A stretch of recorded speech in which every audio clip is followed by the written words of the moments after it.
If you enjoy watching Common Ground online, please consider making a tax-deductible donation at lptv.org.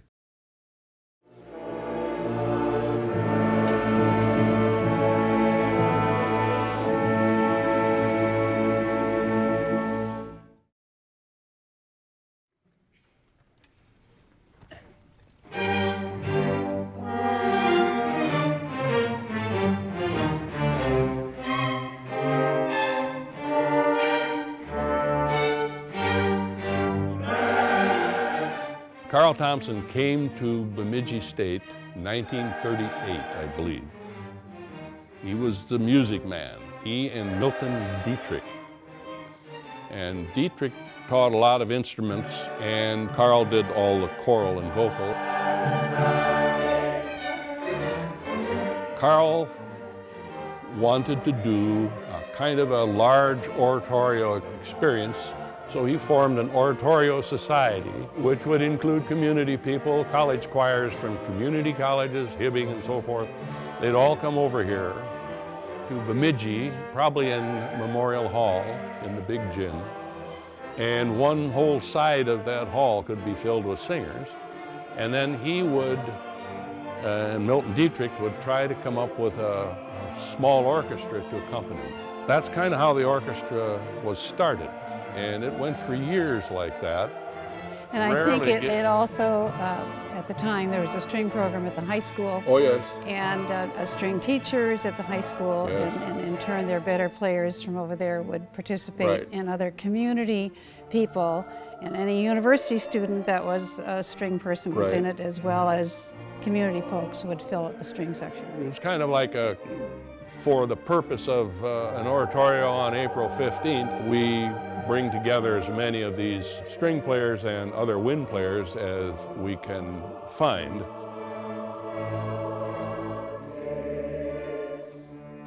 Following Mickens, Felix Spooner came to Bemidji about 1963. He also prepared the orchestra for opera and oratorio, but Felix would do more than one concert outside of the opera and the oratorio. We had regular rehearsals. We would meet once a week Tuesday or night so. rehearsals.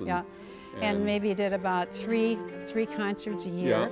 And the concerts were held on the campus of Bemidji State. We played regular orchestral literature that was standard repertoire. Within the playing capabilities of the group.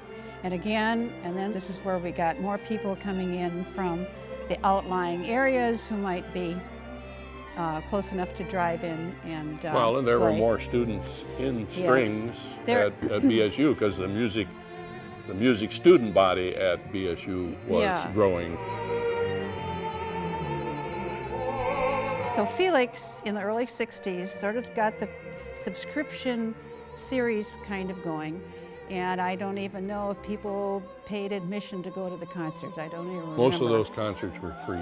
Yeah, and we played a lot of our concerts in M100, that old gym. And then I think then through the years, you know, we had an influx of more music students at BSU.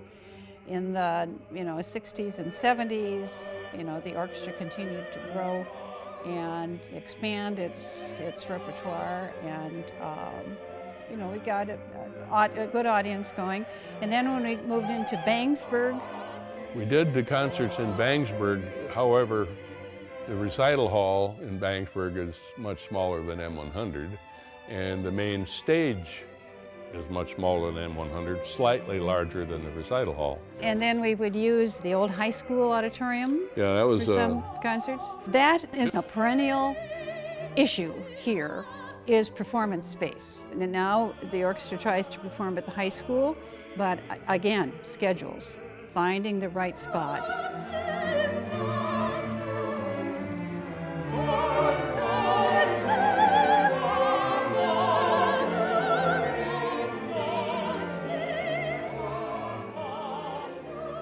There's probably about maybe 3 major events that occurred.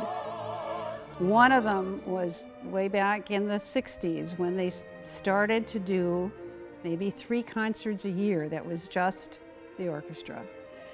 Then the other one was when we formed a board and got more community involvement, and community got involved in the decision making, and there was more grant writing going on, so we could get grants for artists in residence and different artists. And then when they 10 years ago had enough funds and had it all figured out that they could hire and pay for a conductor not connected with university, and also the board was able to generate enough revenue so that you could hire, if you needed an instrumentalist that wasn't in this area, special oboe player or whatever, you could. Well, most famously, bring in- Andre Watts, the pianist, was here a few years Yeah, ago.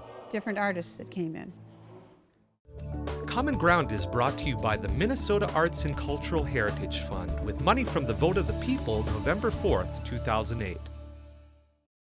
If you enjoy watching Common Ground online, please consider making a tax-deductible donation at lptv.org.